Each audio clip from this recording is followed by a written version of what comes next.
Shri BR Ambedkar గారి జయంతి శుభాకాంక్షలు.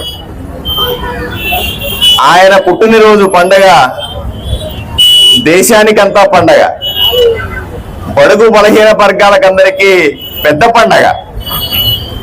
అయ్యా, ఈరోజు మనం స్వేచ్ఛగా బతకగలుగుతున్నాం. ఈరోజు మన హక్కుల కోసం మనం నోరెత్తి మాట్లాడగలుగుతున్నాం. ఈరోజు మనం చేస్తున్న పనులన్నింటినీ కూడా చట్టబద్ధంగా చేయగలుగుతున్నాం అంటే అది కేవలం బిఆర్ అంబేద్కర్ గారు పెట్టినటువంటి భిక్ష అని మాత్రం మనం అందరూ గుర్తించాల్సిన అవసరం ఉంది. ఆయన ఎప్పుడో ఊహించాడు, అయ్యా బడుగు బలహీన వర్గాలని బతకనివ్వరు, పేదలని అణిచేస్తారు, వాళ్ళకంటూ కొన్ని హక్కులు ఉండాలా, వాళ్ళకంటూ ప్రత్యేక వసతులు ఉండాలా, వాళ్ళు చదువుకోవడానికి రిజర్వేషన్లు ఉండాలా, వాళ్ళు ఉద్యోగాలు చేసుకోవడానికి ప్రత్యేకంగా ఉద్యోగాల్లో కోటా ఉండాలా, అలాగే రాజకీయాల్లో వాళ్ళకంటూ కొన్ని స్థానాలు ఉండాలా అని ఇప్పుడు కాదు అప్పుడే ఆలోచన చేసిన మహనీయుడు అంబేద్కర్ గారు.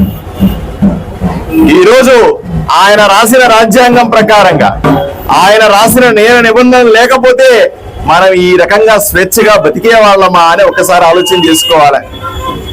అయ్యా, ఈ రోజు కూడా బడుగు బలహీన వర్గాల నుంచి వచ్చిన నేను ఎన్నోసార్లు చవి చూస్తా ఉంటాను. ఇంత చదువుకొని డాక్టర్గా ఉన్న నాకే ఎన్నో సందర్భాల్లో అరే బడుగు బలహీన వర్గాల్లో పుట్టినందువల్లనే కదా వీళ్ళు ఈ రకంగా అవమానిస్తున్నారు, బడుగు బలహీన వర్గాల్లో ఉన్నందువల్లనే కదా మన ఈ రకంగా ప్రవర్తిస్తున్నారు అని అన్నిసార్లు నాకే ఇలా ఉంటే సామాన్యుడిని మండలాల్లో గ్రామీణ ప్రాంతాల్లో ఉన్నటువంటి అణగారిన వర్గాలని ఏ విధంగా ఇబ్బంది పడతా ఉంటారో, ఏ విధంగా హక్కుల కోసం పోట్లాడుతూ ఉంటారో ఒకసారి తలుచుకుంటేనే మనకు ఒళ్ళు గొలుపుతుంది.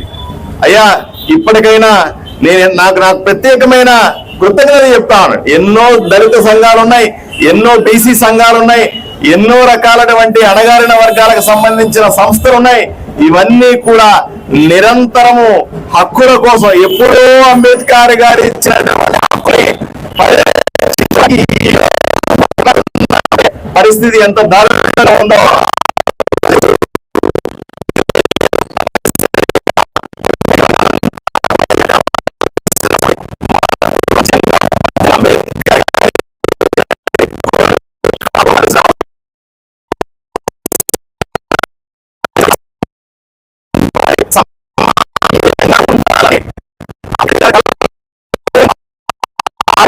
నిరంతరం పోట్లాడుతూ మూడు పార్టీలకు